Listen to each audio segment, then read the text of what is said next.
Hello, and welcome. So today we're going to be talking about some really brilliant vinyl finds from one particular shop, and this is a retro shop. Now, I'd heard a little bit about retro shops. I'd heard about the ones that sell kind of old clothes, probably the kind of clothes you could find in the charity shop for more money than what you would get in the charity shop. But this new one opened up in my local town earlier this year, and I ignored it for quite a long time because, of course, I wasn't really sure if I wanted to go in there and buy clothes or whatever.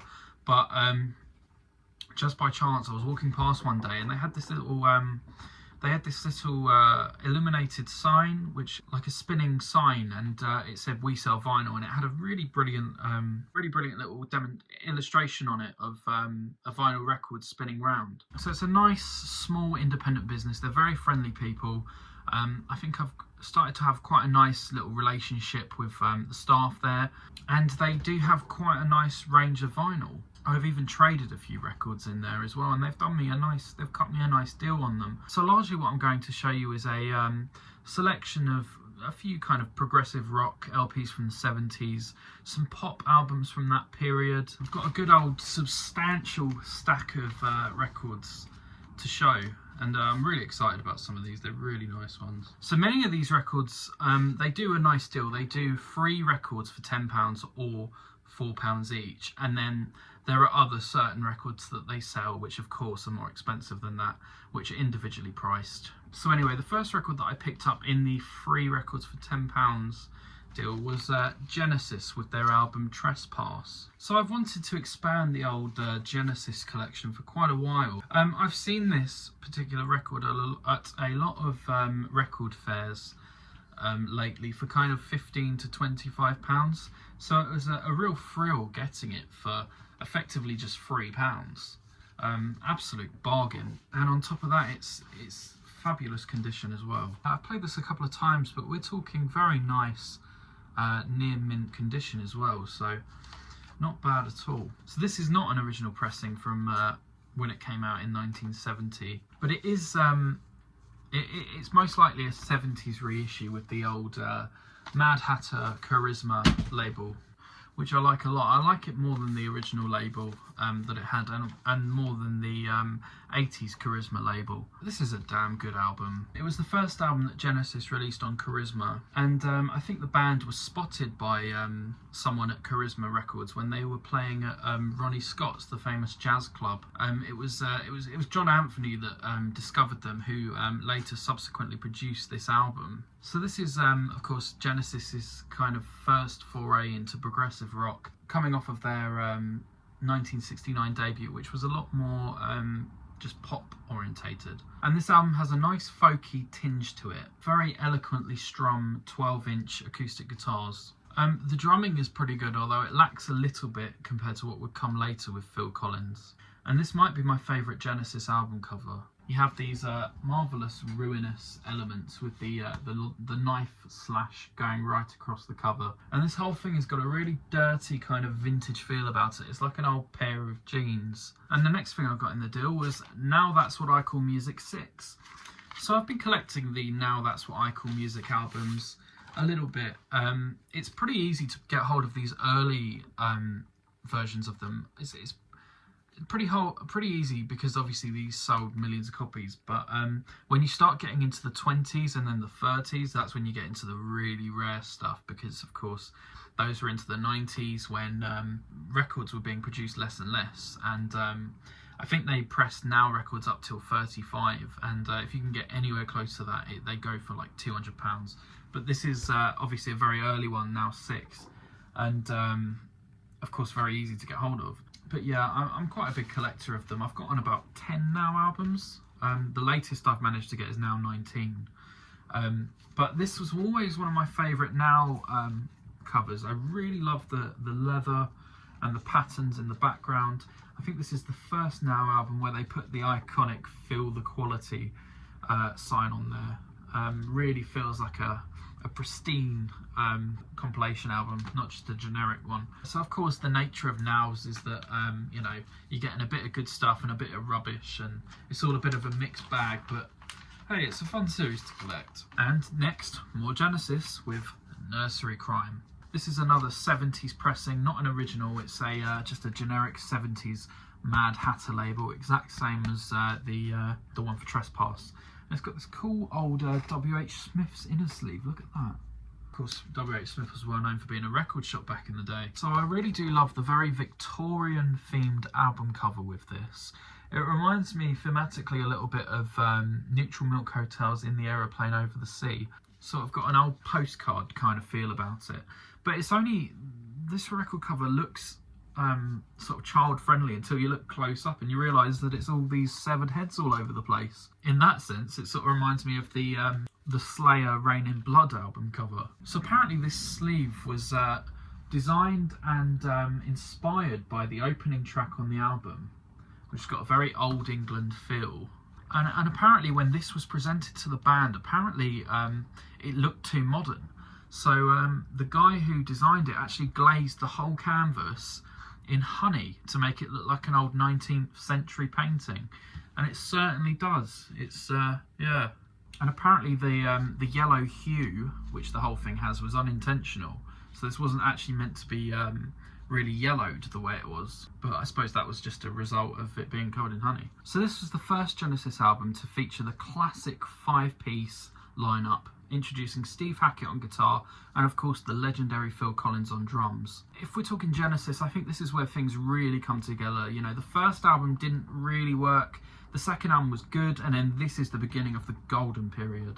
And it's a huge improvement on Trespass in terms of production and quality, band feeling really tight. They really established themselves on this record, you know. I think they were still kind of figuring things out on the last record. I love a little detail there. Obviously, I think this came out in 1971, but they've written on there copyright 1871. Because of course that's the period that it looks like. So the opening track of this album, The Musical Box, is an absolute blast. We have very powerful galloping drums from Phil Collins. The second track on here has even got Phil Collins on the lead vocals, and he's got a very similar tone to Gabriel, of course.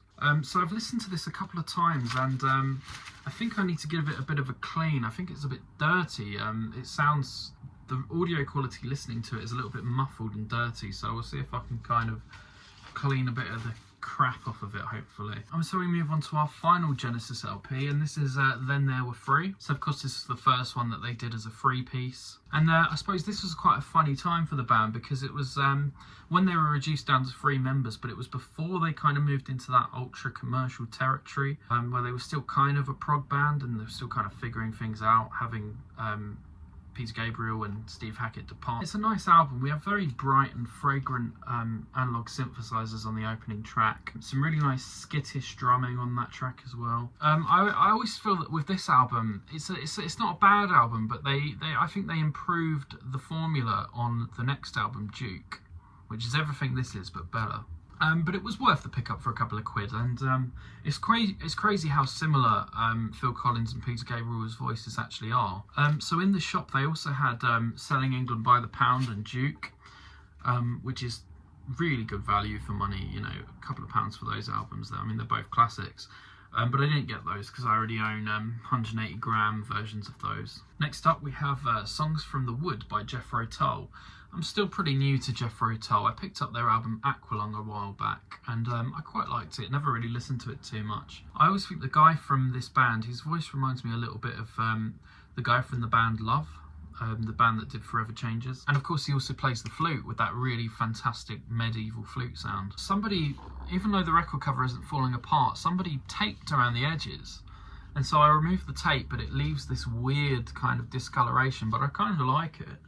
For me, I kind of actually like that as a feature. Of course, you have the really old school Chrysalis record label there. I didn't get this in the shop, but I got it around the same time, the old Aqualung record. That looks really old. That's really aged, that inner sleeve there. So next up, I picked up a record from Vangelis. One thing I will say about this is that I love the album cover. Very mouth-watering, stylised kind of album cover. Very classy. Sadly, I didn't like the music very much though. Some of the tracks on here just weren't very musical for me, you know. When I hear the name Vangelis, I expected there to be more luscious utopian soundscapes and warm synth pads. Basically, I was thinking about the Blade Runner soundtrack. I think I'm going to trade this back in to another record shop, or maybe the same shop, because most of the music on there just didn't really do it for me. But it was definitely worth worth a go anyway. So next up we have an absolute belter. We have Focus with Moving Waves. So it might seem like a bit of a weird comparison, but this just reminded me of Muse. This was like what Muse were doing on Origin of Symmetry just 30 years earlier. A lot of people might not agree with me, but that's kind of what it reminded me of. I really like the album cover on this. Kind of reminds me of the Teletubbies when they on the Teletubbies when they had the TV screens. Some people might think it's tacky, but I think it's absolutely brilliant. So this album starts out with the magnum opus that is Hocus Pocus, one of the best tunes of all time. So much like many of my favourite musicians from around this time, this song is musically brilliant, but it's also kind of silly. It kind of has a sense of humour. It's taking things to an extreme, isn't it? It's kind of let's see how crazy we can make a rock and roll track, essentially, and how many different things we can put in it. Apparently it was actually originally written as a rock parody. You gotta love really cheesy music that's also self-aware, I suppose. The final track on here, which is a prog epic, Eruption, that reminded me of the early Gentle Giant stuff. You have this brilliant swinging drum and bass groove. That reminded me a lot of How Many Times by Led Zeppelin. And you've got really clever drumming on there, you know, sort of interlocking polyrhythms. Wonderful LP. Next up, I picked up Discovery by ELO. All these LPs were in the 3 for £10 deal, by the way, so I was such good value for money. I felt like this was the only missing ELO album in my collection from their real kind of peak commercial period. The whole album is a really nice album, but for me the absolute standout is the monster that is Don't Bring Me Down right at the end of the album. And yeah, this album came at the absolute peak of ELO's commercial powers and their creative peak, I would say, coming off of their smash hit album Out of the Blue in 1977. The album is just chock-a-block full of euphoric dance floor fillers. ELO's kind of entry into the disco world, you know, Discovery, Disco, very, very clever album title. You gotta love the combination of ELO's kind of quirky pop sensibilities with the big trend of disco. And yeah, and you've also got the Diary of Horace Wimp on here, which is a great character song, almost Paul McCartney-esque. Next up, I got a Yes LP. What's this one called? Going for the One. I've listened to this a few times and yeah, quite liked it. I think this was quite a different direction for Yes, and that's represented by the fact that the album cover was done by Hypnosis, and quite a few of the album covers before this have been done by Roger Dean. So Yes, they're a band that I've never really gotten too into, other than just kind of casually enjoying them. I never quite got into the guy's voice. It kind of reminded me of the singer of The Police. But even though this is a single album, it's actually a tri-gatefold. So there's an awful lot of stuff on here to look at, and it's I found this in just absolutely brilliant condition as well. Nice picture of old Rick Wakeman in there. There's some really good church organ on this album as well. I think, you know, Turn of the Century is a gorgeous track.